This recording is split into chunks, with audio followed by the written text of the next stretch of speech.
오늘 국회 본회의장 모습입니다. 절반 이상이 텅 비었습니다. 윤석열 대통령의 첫 시정연설을 민주당이 전면 거부했고 본회의장 밖에서 시위를 벌였습니다. 제1야당이 시정연설에 입장도 안 한 건 헌정사상 처음 있는 일입니다. 윤 대통령이 국회에 들어섰을 때 이재명 대표는 피켓을 들고 침묵 시위를 했습니다. 대통령은 연설을 통해 위기에 여야가 따로 없다고 강조했지만 비공개 자리에선 야당과 충돌하기도 했습니다. 경제와 안보 위기가 커지고 있는 가운데 오늘 국민이 목격한 건 협치가 붕괴된 현장이었습니다. 첫 소식 신혜영 기자가 보도합니다. 윤석열 대통령이 639조 원 규모의 새 정부 첫 예산안을 설명하는 국회 시정연설에 나섰습니다. 2010년 이후 처음으로 정부 지출을 줄였다는 점을 강조했습니다. 재정 건전화를 추진하면서도 서민과 사회적 약자들을 더욱 두텁게 지원하는 약자 복지를 이어 예산안 처리를 위한 초당적 협력을 거듭 당부했습니다. 국회에서 법정 기한 내 예산안을 확정해서 어려운 민생에 숨통을 틔워주시고 사실상 제1야당을 향한 요청이었지만 민주당 의원들은 본회의장에 없었습니다. 대신 본회의장 바깥에서 규탄 시위를 벌였습니다. 민생이면 야당 탄압, 윤석열 정권 규탄한다! 규탄한다! 규탄한다! 야당이 대통령의 시정연설에 입장조차 하지 않은 건 헌정사상 처음입니다. 절반 이상이 텅 비어버린 본회의장에서 윤 대통령은 협치를 강조했습니다. 여야가 따로 있을 수 없습니다. 국회의 협력이 절실합니다. 하지만 앞서 열린 비공개 환담 자리에선 야당과 충돌했습니다. 민주당 지도부가 불참한 가운데 정의당 이은주 비대위원장이 국회를 겨냥한 비속어 논란에 대한 대통령의 사과를 요구했지만 윤 대통령은 사과할 만한 일이 없었다고 일축한 것으로 전해졌습니다. 사실상 논란의 발언 자체를 부인한 것으로 해석되자 대통령실 관계자는 기억이 불명확하다는 기존 입장은 바뀐 것이 없다고 설명했습니다. 연설 도중 윤 대통령은 19차례 박수를 받았지만 모두 여당 의석에서만 나왔습니다. 본회의장을 떠날 때엔 측근 장제원 의원과 귀옛말을 나누기도 했습니다. 윤 대통령의 반쪽 시정연설 이후 여야의 강대강 대치는 더 심화될 걸로 보입니다. JTBC 신혜원입니다. 네, 야당의 사과 요구를 거부한 윤석열 대통령은 이처럼 텅 빈 본회의장의 민주당석을 바라보며 협력이 절실하다고 말했습니다. 이재명 대표는 시정연설 전날 압수수색한 것은 선전포고라고 했고 본회의장 앞에선 침묵으로 항의를 표시했습니다. 최윤경 기자입니다. 윤 대통령이 국회로 오고 있던 그때 이재명 대표는 의원총회에서 대통령을 강하게 비판합니다. 시정연설을 하루 앞두고 벌어진 이번 사태는 정상적인 정치를 거부하고 국민과 헌법 위에 군림하겠다는 선전포고입니다. 윤 대통령이 김진표 국회의장의 안내를 받으며 국회 로텐더홀을 지나가자 이 대표는 윤 대통령을 향해 피켓을 들었습니다. 민주당 의원들 한가운데 서서 시위를 이끈 겁니다. 야당 탄압, 윤석열 정권 규탄한다! 규탄한다! 규탄한다! 규탄한다! 사전 환담에도 이 대표는 참석하지 않았습니다. 윤 대통령이 국회 본회의장에서 시정연설을 하던 그때 이 대표는 맞은편 예결위 회의장에서 규탄 대회를 이어갔고 대통령이 국회를 떠나자 당대표실로 복귀했습니다. 이 대표는 의원총회에서 공개 발언을 한 이후 종일 침묵했습니다. 그 측근들에 대해서 수사가 계속되고 있는데 지금 야당 탄압이라고 보시는지.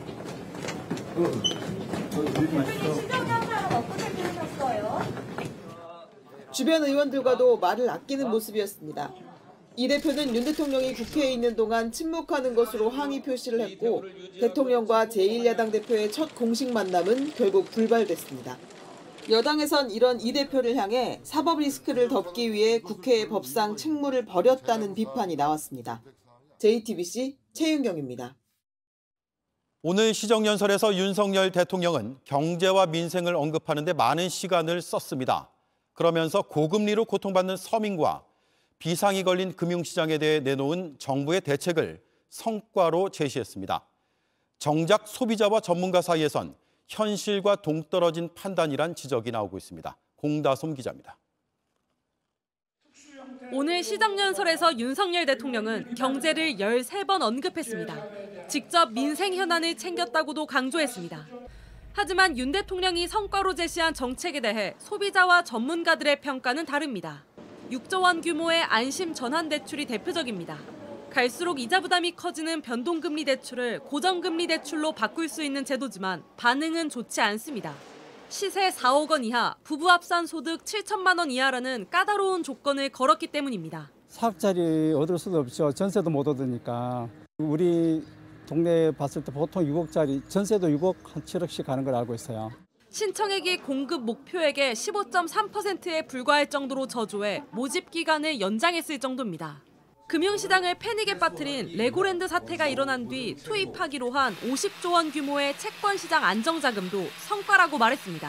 50조 원을 상회하는 채권 시장 등의 안정화 조치를 취해 중소기업을 살리기 위한 유동성 공급도 시행한 바 있습니다. 하지만 이 대책을 놓고 어제 국정감사에선 늑장 대응이란 지적이 쏟아졌습니다. 주무장관인 김주현 금융위원장마저 대응이 미숙했다고 인정했습니다. 시장에서는 이미 조짐이 벌써 나타났는데 조금 늦게 정부가 대응한 그런 측면은 좀 있다 이렇게 볼 수가 있는데 오늘 원달러 환율이 1,444원을 넘어 또다시 연고점을 넘은 상황인데 환율을 거의 언급하지 않은 것도 논란입니다. JTBC 공다소입니다. 자, 이렇게 레고랜드 사태 뒤 50조 원을 투입하기로 한 게 성과라고 한 윤석열 대통령과 현장은 온도차가 커 보입니다.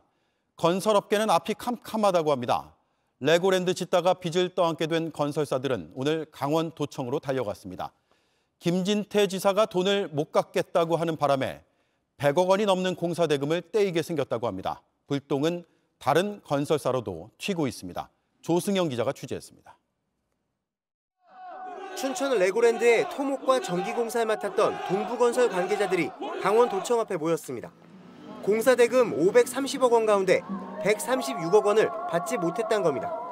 저희도 큰 타격을 입지만 이 지역 도내 협력업체들, 장비 자재업체들 연쇄 도산이 우려되는 상황입니다. 실제 못 받은 돈 가운데 40억 원이 하도급 업체 몫입니다. 잠을 못 잘 정도로 매일 전화가 오고 이 상황을 계속 물어보고 언제 해결되냐는 그런 저희도 압박에 시달리고 있습니다. 지난달 말 회생 신청 발표 직후 중도개발공사는 사실상 부도 처리됐습니다. 자산은 동결됐습니다. 저희도 중도개발공사를 통해서 공사대금이라도 일단은 먼저 좀 지급할 수 있는 방안들 1차적으로 찾아보고 중도개발공사 측은 방법이 없다고 설명합니다. 아마 너는 마치 우리가 줄 수 있는 것처럼 얘기하고 이거는 다 마찬 거짓말이다. 본인들이 그렇게 만들어놓고 그렇게 말하면 안 되는 거죠. 레고랜드 사태 여파는 건설업 전반으로 번지고 있습니다. 오늘 주식시장에선 대우와 현대, GS 등 대형 건설사 주가가 전날보다 3에서 4% 떨어졌습니다. 최대 150조 원 규모로 추산되는 프로젝트 파이낸싱 대출의 부실 위험도 커졌습니다. 서울 둔촌주공 재건축을 비롯해 대기업조차 자금 조달에 어려움을 겪으면서 건설사 줄도산으로 이어질 수 있다는 우려가 나옵니다. JTBC 조승현입니다. 네, 레고랜드 사태의 파장이 어디까지 갈지 정원석 기자와 좀 더 따져보겠습니다. 이 사태 때문에 건설사뿐만 아니라 일반 대기업이나 중소기업도 돈을 구하기가 어렵다고요?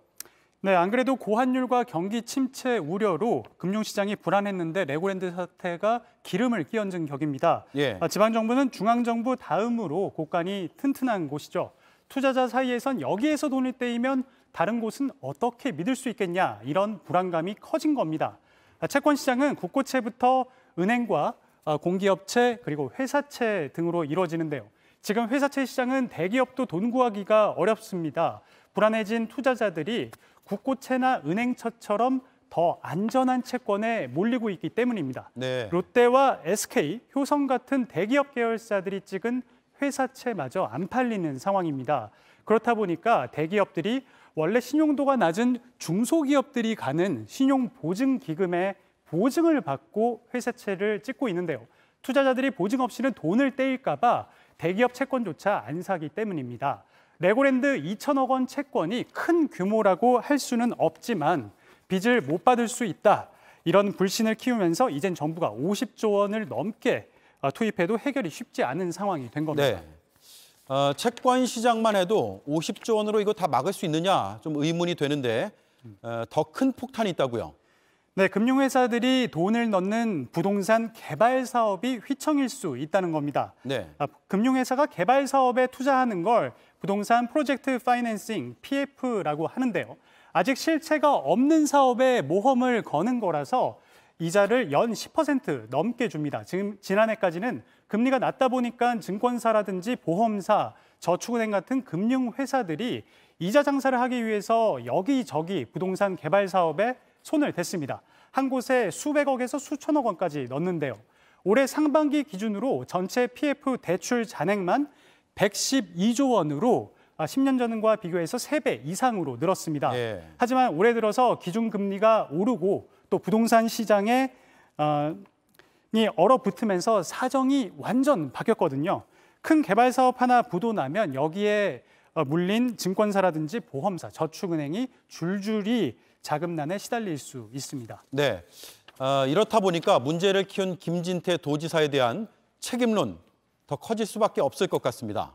네, 김 지사가 레고랜드를 개발한 강원 중도개발공사를 법원 회생 절차에 넣겠다고 한 게 이번 사태의 발단이 됐기 때문입니다.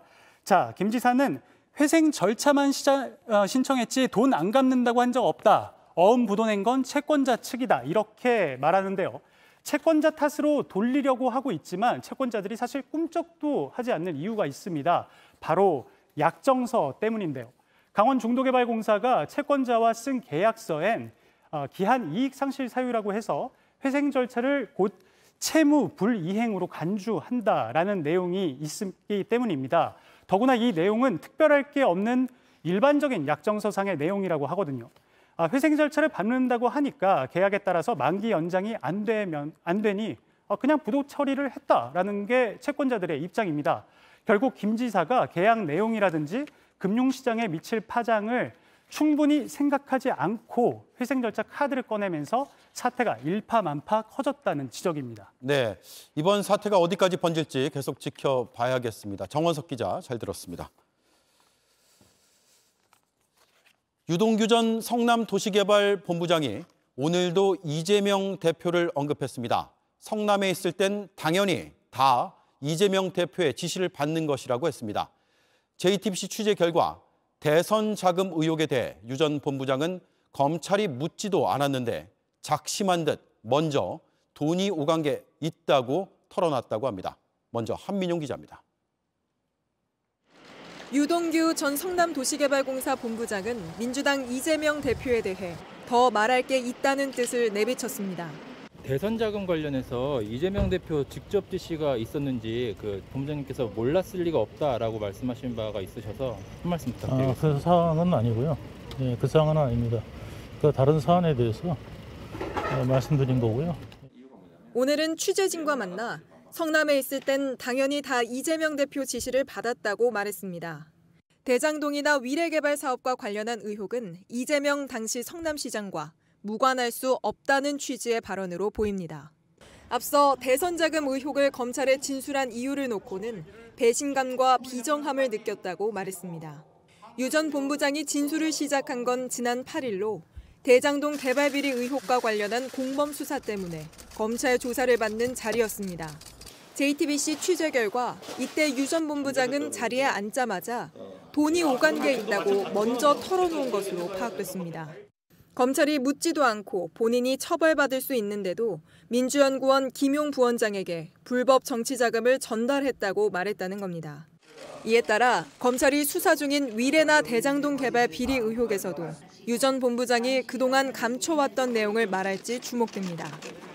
한편 이재명 대표와 민주당 등은 유 전 본부장이 검찰의 회유 등으로 진술을 바꿨다고 주장해왔습니다.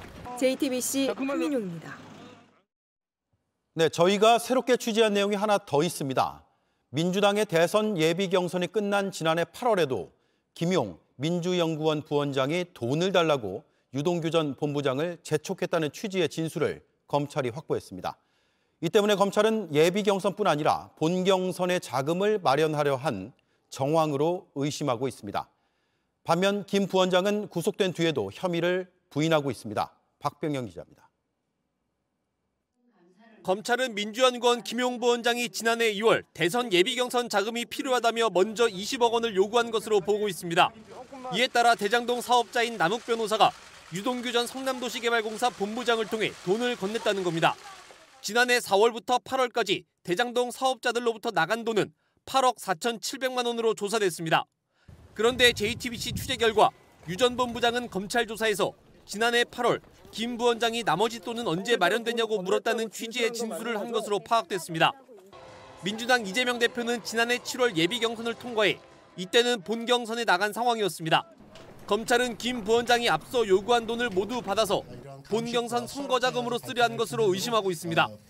유 전 본부장은 검찰 조사에서 김 부원장에게 곧 마련된다고 답했다고 말한 것으로 파악됐습니다. 하지만 금융정보분석원의 자금 추적을 우려해 남욱 변호사가 더 이상 돈을 건네지 않은 것으로 검찰은 보고 있습니다. 실제 남 변호사는 앞서 건넸다는 돈 중에서도 추적을 당할 수 있는 1억 원은 유 전 본부장에게서 되돌려받은 것으로 조사됐습니다. 김 부원장은 구속된 이후에도 불법 정치자금을 받은 혐의를 부인하고 있는 것으로 알려졌습니다. JTBC 박병현입니다. 네, 이렇게 이재명 대표 측에 대한 폭로를 이어가고 있는 유동규 전 성남도시개발공사 기획본부장에 대해 경찰이 신변 보호 조치를 하기로 결정했습니다. 경찰은 사회적으로 이슈가 되는 만큼 신변에 위협이 가해질 위험이 있다고 판단돼 결정했다고 설명했습니다. 또 유 전 본부장 측의 요청이 먼저 있었던 것은 아니라고 했습니다. 경찰은 우선 유 전 본부장 주거지 주변 순찰을 강화하고 밀착 경호와 임시 숙소 제공 등 조치를 검토하고 있습니다. 서해 공무원 피격 사건으로 구속된 서욱 전 국방장관과 김홍희 전 해경청장이 윗선을 진술한 것으로 파악됐습니다. JTBC 취재 결과 두 사람 모두 첩보 삭제와 월북 발표의 배경으로 서훈 전 안보실장을 지목했습니다. 박사라 기자가 취재했습니다. 검찰은 지난주 구속된 서욱 전 국방장관과 김홍희 전 해양경찰청장을 어제 처음으로 구치소에서 불러 조사했습니다. 검찰은 2020년 9월 서해에서 공무원 이대준 씨가 북한에 피격당한 직후 서 전 장관이 내린 보안유지 지침에 따라 군 첩보가 삭제된 것으로 보고 있습니다. 보안유지는 첩보 삭제와 외부 누설 금지를 의미한다는 겁니다. 그런데 서 전 장관은 검찰 조사에서 청와대 관계장관 회의에서 서훈 당시 국가안보실장의 지시를 받고 군의 보안유지 지침을 내린 것이란 취지로 진술한 것으로 파악됐습니다. 증거를 왜곡해 이 씨의 월북 관련 발표를 하게 한 혐의를 받는 김 전 청장 역시 윗선으로 청와대 국가안보실을 지목한 것으로 취재됐습니다. 첫 발표 전에 열린 청와대 국가안전보장회의에서 당시 서훈 전 안보실장이 해경도 국방부의 월북 관련 발표를 참고해 발표하라는 지시를 받았다는 겁니다. 실제 국방부는 월북을 시도한 것으로 추정된다고 먼저 언론에 알렸고 같은 날 해경도 월북 가능성을 배제할 수 없다고 발표했습니다. 두 사람이 윗선에 서훈 전 안보실장이 있다고 지목한 만큼 검찰은 서 전 실장을 불러 지침이나 지시를 내린 게 맞는지, 그랬다면 어떤 기준으로 판단한 것인지 조사할 계획입니다.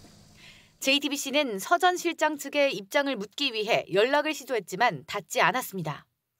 서 전 실장은 원칙에 어긋남 없이 최선을 다해 조치했다는 입장을 언론에 밝힌 바 있습니다.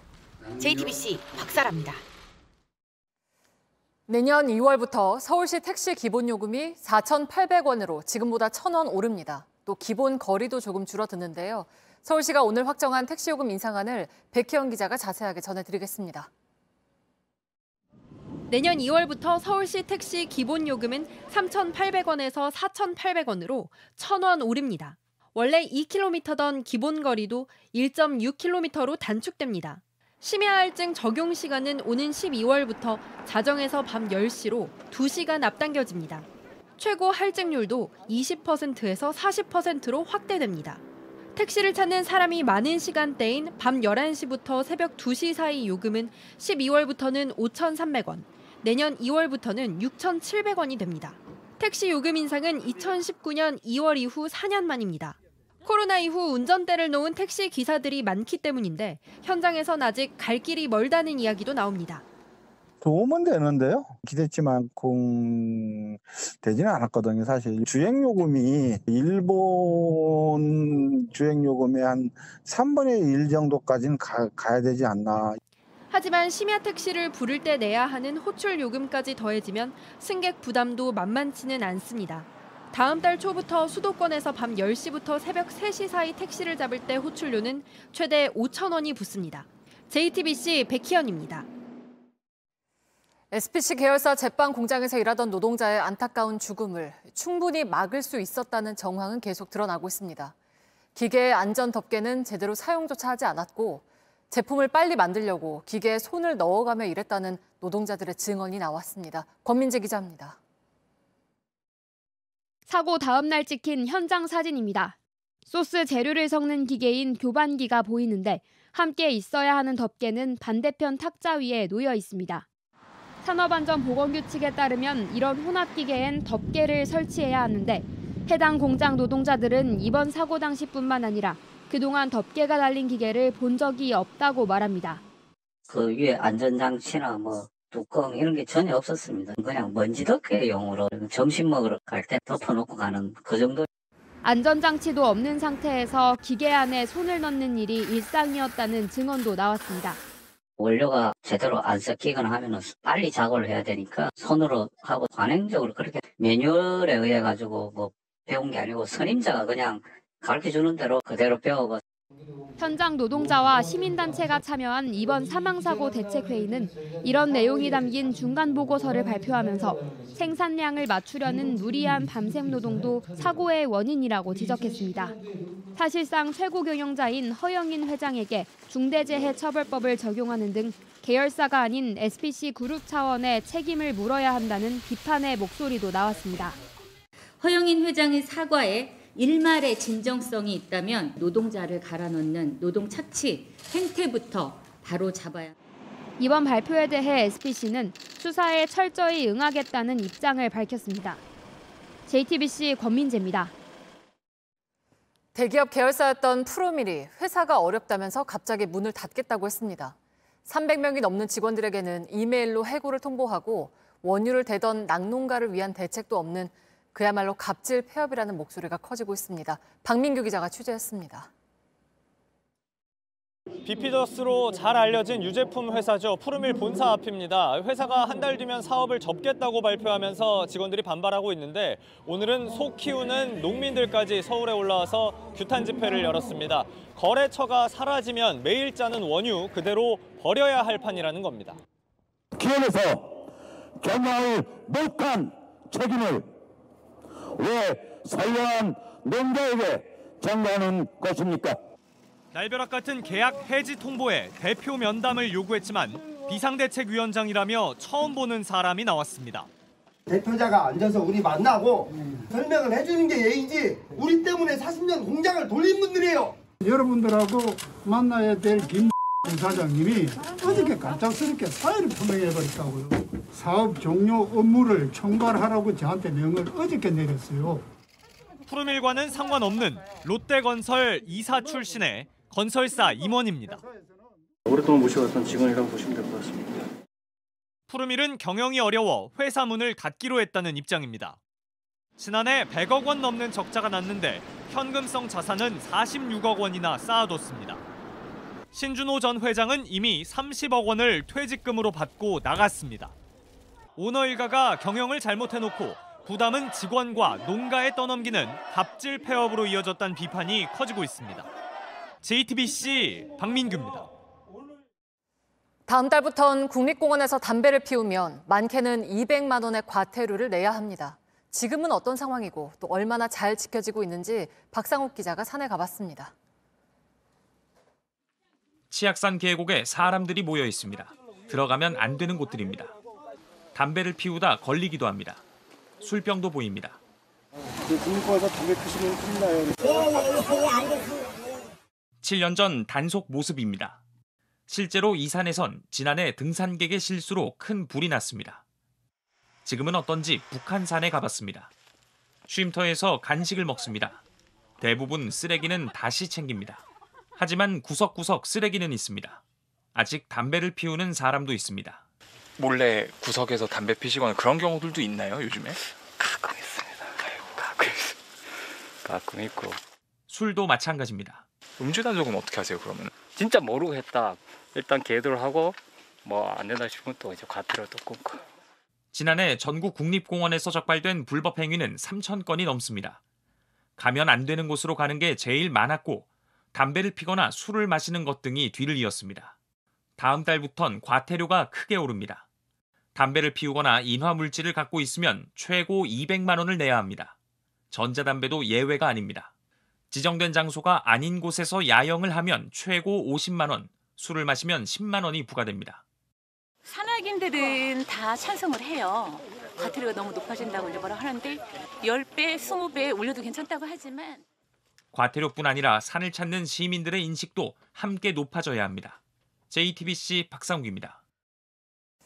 마약 범죄가 늘고 또 상대방 몰래 술에다 마약을 타는 이른바 퐁당 마약 사건도 잦아지고 있는데요.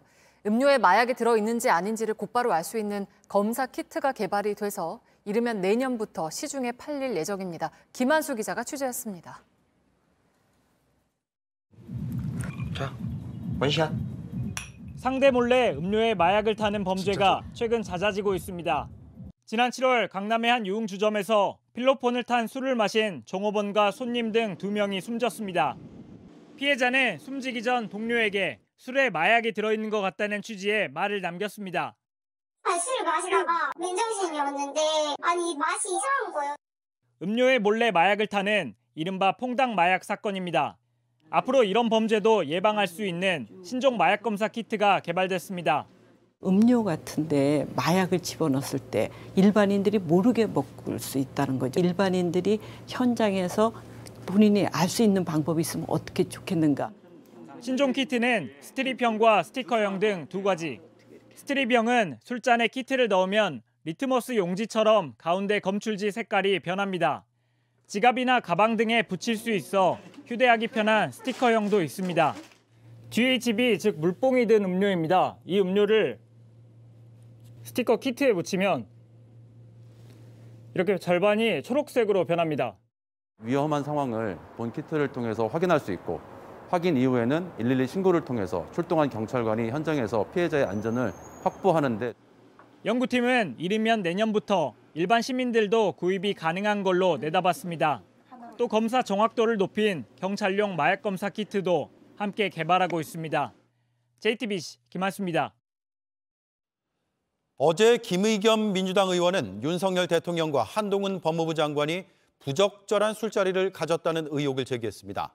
한 장관은 오늘 김 의원을 향해 거짓말 면허증이라도 가졌냐며 법적 대응을 예고했습니다. 술자리의 근거라며 내세운 녹취의 당사자도 사실이 아니라며 법적 대응을 하겠다고 했습니다. 민주당 안에서조차 섣부른 문제 제기였다는 비판이 나왔습니다. 송우영 기자입니다. 김의겸 의원은 윤 대통령과 한 장관의 부적절한 술자리 관련 제보를 받았다고 했습니다. 특히 해당 의혹과 관련해 한 인터넷 매체와 협업했다고도 했습니다. 맞습니다. 제가 하고 같이 협업을 한 건 맞습니다. 한 장관은 공모에 해당된다며 책임을 묻겠다고 했습니다. 저를 미행한 스토커로서 지금 수사 중인 그 협업하고 있다는 말씀에 대해서 약간 좀 충격을 받았고요. 공모하신 거가 된다는 걸 분명히 해두고 싶습니다. 실제 오늘 법적 대응을 예고했습니다. 거짓말로 해코지 해도 되는 면허증이나라도 가진 것처럼 행동하는데요. 그냥 넘어가 주고 책임을 안 지니까 자기는 그래도 되는 줄 알고 이러는 것 같습니다만.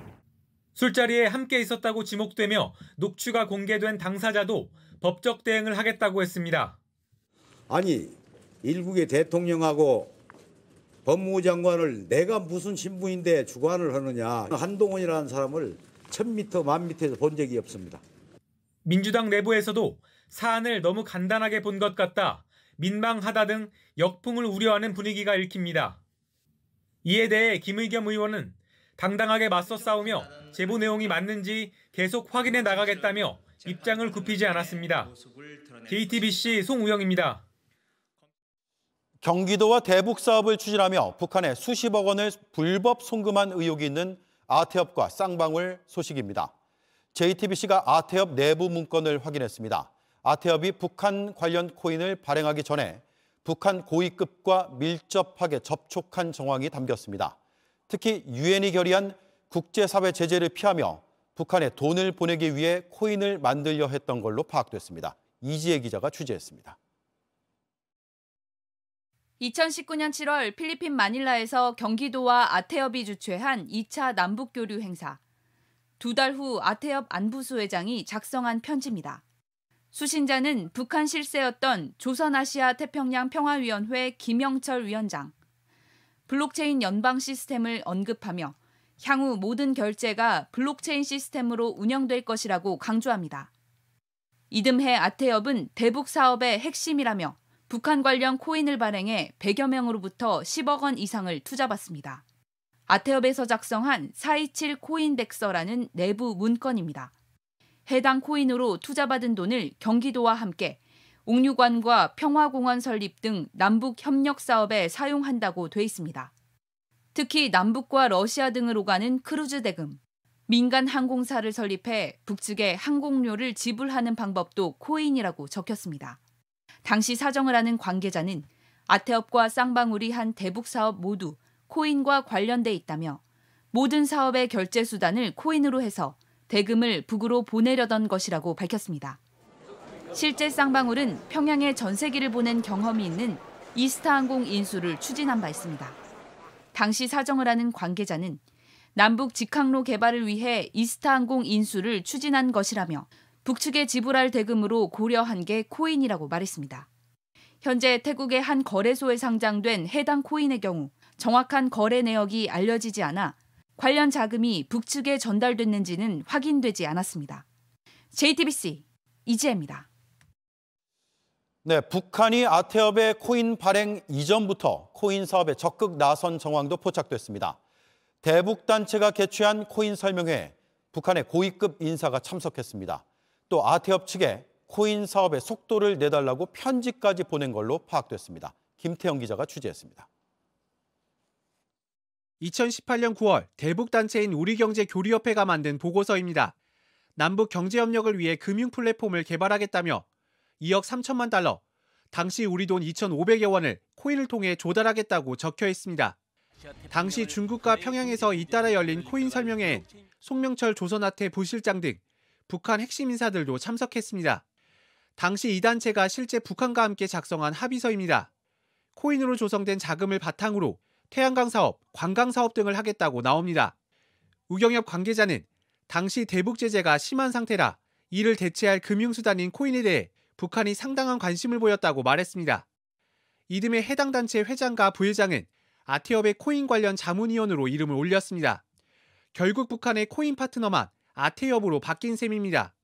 당시 사정을 아는 관계자는 북한이 코인 사업에 관심이 많다며 빨리 협의를 진행하기 위해 방문해달라는 내용이 담긴 편지를 아태협 안부수 회장에게 보내기도 했다고 밝혔습니다. 당시 안부수 회장은 쌍방울 임직원들과 중국과 북한에 현금을 전달했다는 의혹을 받고 있습니다. 2019년 2월 북미 정상회담이 결렬되면서 남북 사업도 경색되자 북한은 그해 4월 이더리움 개발자 버질 그리피스 등 코인 전문가 100여 명을 북한에 초청하기도 했습니다. 미국 행정부는 최근 북한이 각종 무기 개발을 할 수 있었던 자금 원천이 코인 등 사이버 탈취라고 판단하고 있습니다. JTBC 김태형입니다. 국내 최대 가상화폐 거래소인 빗썸의 관계자들이 검찰의 수사를 받고 있습니다. 경영진의 횡령 의혹 때문입니다. 그런데 JTBC 취재 결과 검찰이 빗썸 계열사들의 증거인멸 정황을 포착한 것으로 파악됐습니다. 임원들의 출국 금지 사실을 알게 된 직후 증거를 없애려 한 걸로 의심하고 있습니다. 박지영 기자입니다. 빗썸은 전체 이용자가 800만 명이 넘는 국내 최대 규모 가상화폐 거래소입니다. 빗썸 관계자들 사이에 비정상적인 뭉칫돈이 오간 흔적이 드러나 검찰의 수사선상에 올랐습니다. 검찰은 지난 7일 빗썸의 관계사 3곳을 압수수색했습니다. 회사 대표 강모 씨 남매가 회사 돈을 빼돌렸다고 의심해서입니다. 그런데 JTBC 취재 결과 검찰은 회사 임원들이 압수수색 전날까지 주요 자료를 빼돌린 정황을 포착해 수사 중인 것으로 파악됐습니다. 증거인멸 혐의로 임원 1명을 어제 소환해 조사했습니다. 강제 수사로 전환하기 전 해외에 나가려던 빗썸 관계사 임원 중 한 명이 출국 금지 사실을 알게 된 직후 이뤄진 걸로 의심하고 있습니다. 출국 금지를 확인한 뒤부터 일주일간 빗썸 관계사 임원 3명이 투자 관련 자료를 근처에 있는 비밀 사무실로 옮긴 겁니다. 건물 내 CCTV도 없앴습니다. 취재진이 은닉처로 추정되는 곳을 찾아가 보니 이미 다른 업체가 들어와 있습니다. 이게 지난주까지는 있었죠? 근데 어제 다 뺐는데. JTBC 박지영입니다. 지난 주말 시진핑 중국 주석이 연임을 사실상 확정하던 순간 후진타오 전 주석이 퇴장하는 모습이 큰 화제가 됐습니다. 자발적으로 나간 건지 아니면 쫓겨난 건지 의견이 분분했는데 그 직전의 상황을 알 수 있는 영상이 공개됐습니다. 김지아 기자의 보도입니다. 시진핑 주석 바로 옆자리에 후진타오 전 주석이 수행원으로 보이는 사람에게 팔을 붙들려 일어납니다. 퇴장하면서 시 주석에게 무언가 말을 건넵니다.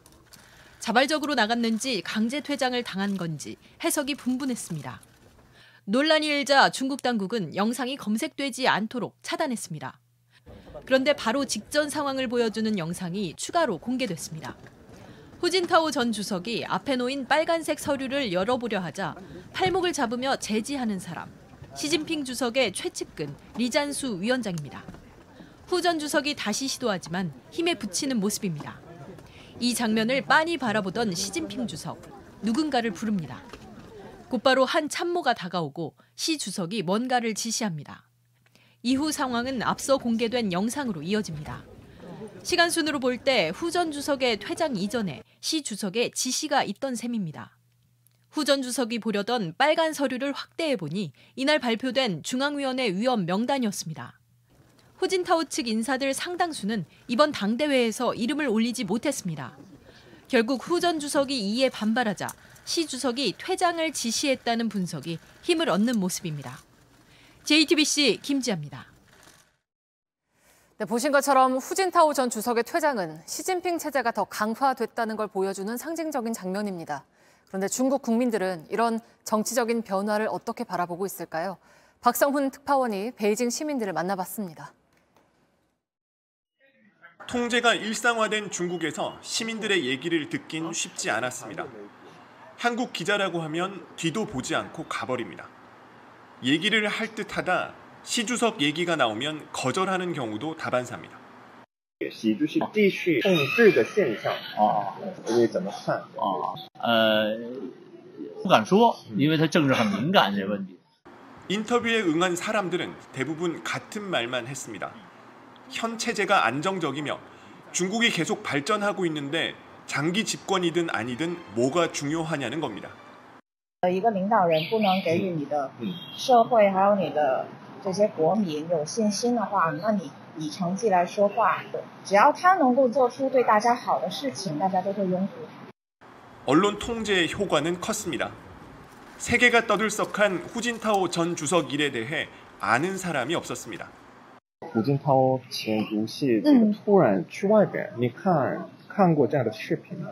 哎呦，这个细节我没有看到。啊，是吗？我给你看这个呢。这个是电视上有直播的吗？直播，但是这个对，在中国内这个没有直播。 하지만 비판적인 목소리가 없는 건 아닙니다. 说习主席他连着这10年，包括他10年前说的要伟大复兴，这个伟大复兴到底是复兴了什么？包括他在10年这之间，到底有没有做过哪些基础？ 그러면서도 정치 체제나 방역 문제를 지적해봐야 아무것도 달라지지 않을 거라며 씁쓸한 웃음만 남겼습니다. 베이징에서 JTBC 박성훈입니다. 처음으로 백인이 아닌 가장 어리고 가장 부자인 총리. 영국의 새 총리로 뽑힌 리지 수넥 전 재무장관에게 붙는 말입니다. 화려한 이력을 지닌 수넥 총리가 영국을 어떻게 이끌어갈지 전 세계가 주목하고 있습니다. 백민경 기자입니다. The United Kingdom is a great country, but there is no doubt we face a profound economic challenge. 현지 시간으로 24일 리시 수넥 전 재무장관이 영국 총리 자리에 올랐습니다. 트러스 총리가 44일 만에 초고속 사퇴하면서 기회를 잡았습니다. 수넥 총리는 인도계 이민자 가정 출신으로 영국 역사상 첫 백인이 아닌 총리입니다.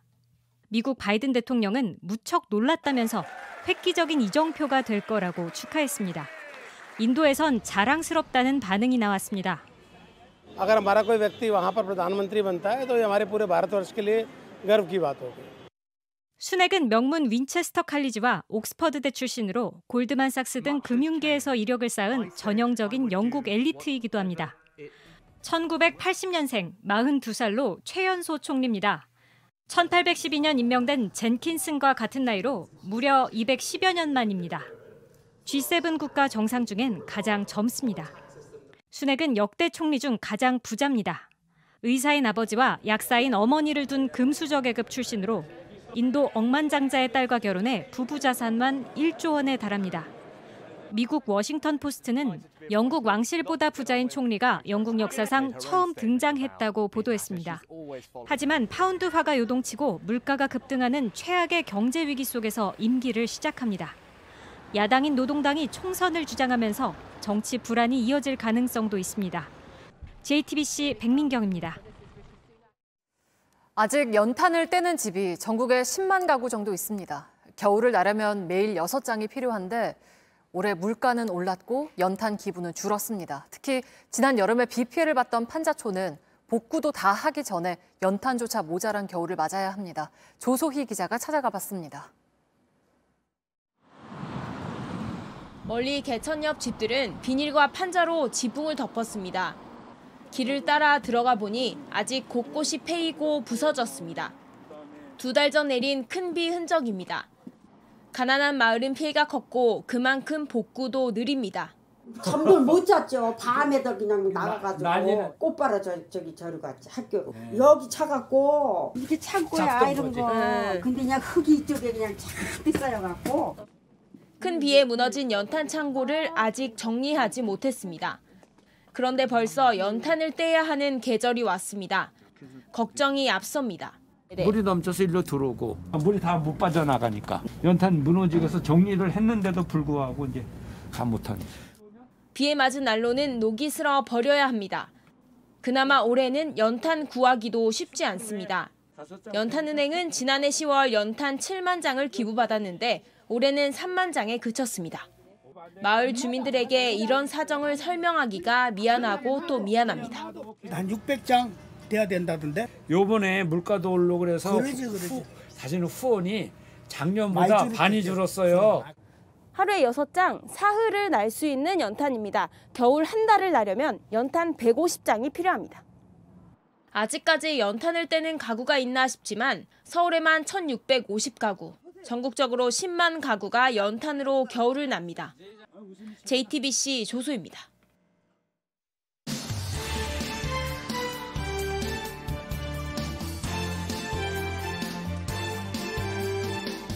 뉴스 뒤에 숨은 이야기 백브리핑 시작합니다. 오늘 브리핑은요. 남은 건 반말입니다. 어제 자정까지 이어진 법사위 국감에선 여야의 신경전이 마지막까지 계속됐습니다. 김남국 민주당 의원이 의사진행 발언을 요청하자 김도읍 위원장은 받아들이지 않고 다른 의원에게 발언권을 넘겼는데요. 조정문 의원님 질의하십시오. 위원장님. 이거 어떻게 될지 모르겠어요. 시간 무엇입니까? 보좌진들하고 의논해가지고 내 말이 틀렸으면은 틀렸다 나중에 드릴게요. 자, 질의하십시오. 왜 간사들하고 뭘 협의하고 그러니까? 보좌진들하고 협의하라고 했어요. 왜 협의합니까 그걸? 제대로 된 질의 형태인지. 김남국 의원 이렇게 질문 방식을 문제 삼는 위원장의 지적에 이 기분이 좀 나빴던 걸까요? 그걸 왜 보좌진하고 협의해요? 이 사람아! 그걸 왜 보좌진하고 협의해요? 금방 김남국 의원 뭐라고 했어요? 이 사람이라고 이 사람. 왜 그렇게 막 나가세요? 자, 이 사람이 회의 진행합니다. 뭐 하는 거예요 지금? 다시 3분 나세요. 말은 가려서 하시고. 질의하는 걸 보좌진하고 뭐 할 말하고? 아니 요즘 힘든 건 알겠는데 예? 왜 그래요? 국민의힘 의원들은 위원장에 대한 모욕이라며 사과를 요구했는데요. 제가 이 사람 하라는 말을 듣고도 참는 이유는 그냥 이 자리에서 회의를 진행하는 위치에 있기 때문에 제가 참습니다. 제가 그런 말을 들어서는 안 되죠. 박범계 의원 조용히 하세요. 말 함부로 할래요? 지금 위원장한테 도발하는 겁니까? 네? 위원장 화를 돋구는 겁니까? 그런가 하면 이 같은 반말을 좀 의식한 의원도 있었습니다. 정부가 성공을 해야지 정부의 적어도 국정 운영에 직접적인 이해관계를 갖고 있고 수혜를 받고 있고 영향을 받는 국민들이 행복하지 않지 않겠습니까? 그죠? 소하면은 또 뭐 반말했다고 할까봐 내가 바로 경계합니다. 그래서 앞서 같은 화법을 썼다가 한 장관이 나한테 반말한 거냐 되묻는 일이 있었기 때문이죠. 여하튼 의원들이 동료 의원들 부를 때 따라다니는 수식어가 있죠. 존경하는 누구누구 의원님. 이거 그저 이례적인 표현으로만 그치지 않았으면 합니다. 오늘 백브리핑 여기까지입니다.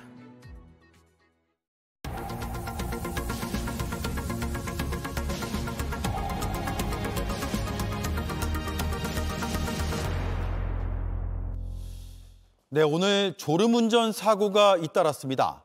아침에 등교하던 초등학생과 중학생 5명이 차에 치였습니다. 졸음운전을 하다가 중앙선을 넘은 차량에 받힌 건데 2명이 많이 다쳤습니다. 또 다른 곳에선 졸음운전을 하던 트럭이 어린이집 버스를 들이받았습니다. 정영재 기자가 취재했습니다. 승용차가 중앙선을 넘어 빠른 속도로 돌진하더니 가방을 맨 아이들을 덮칩니다. 들이받친 차는 한 바퀴를 구릅니다. 쓰러졌던 아이들은 몸을 일으켜 움직이지 못하는 친구를 살핍니다. 오늘 오전 8시 15분쯤 학교에 가던 초등학생 4명과 중학생 1명이 차에 치였습니다.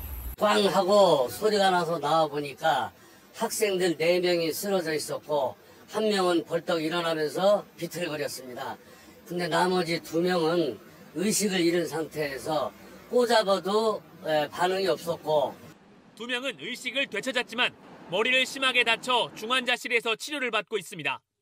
현장에는 사고 흔적이 아직 남아 있습니다.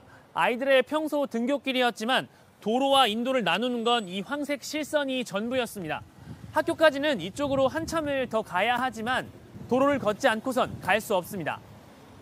운전자는 우즈베키스탄 국적의 20대 남성이었습니다.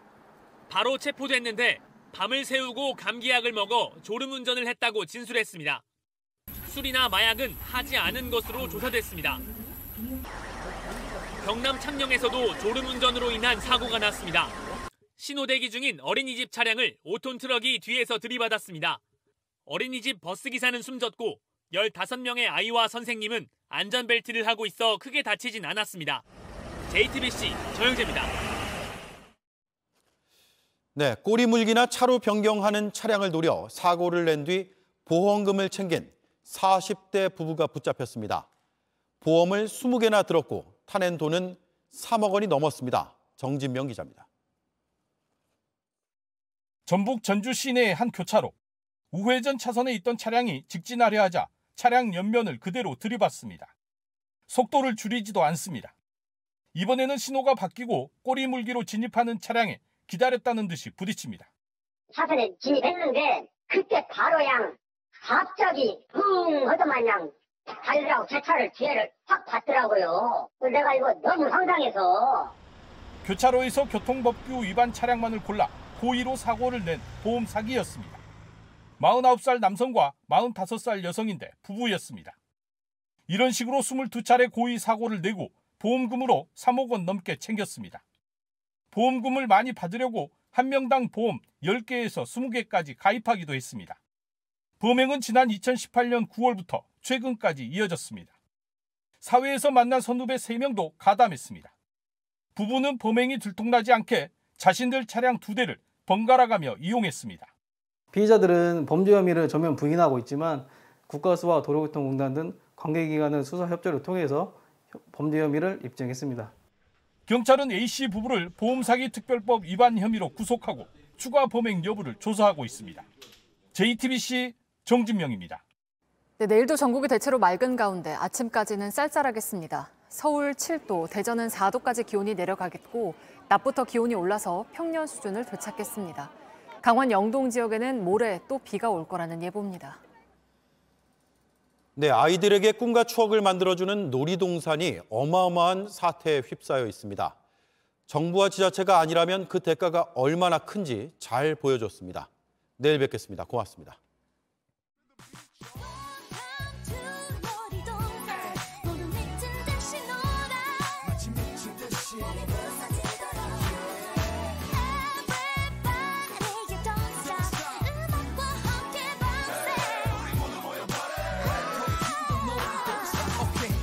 내내 365 고정관념 따윈 다 깨부시고 멋으로 핀다면 이제 그 다음엔 끝이고 스스로에게 떳떳하면 아무도 무시 못해 엉덩이에 거친 바지를 이해 못해 그림 좀 그리는 게 또 이게 어때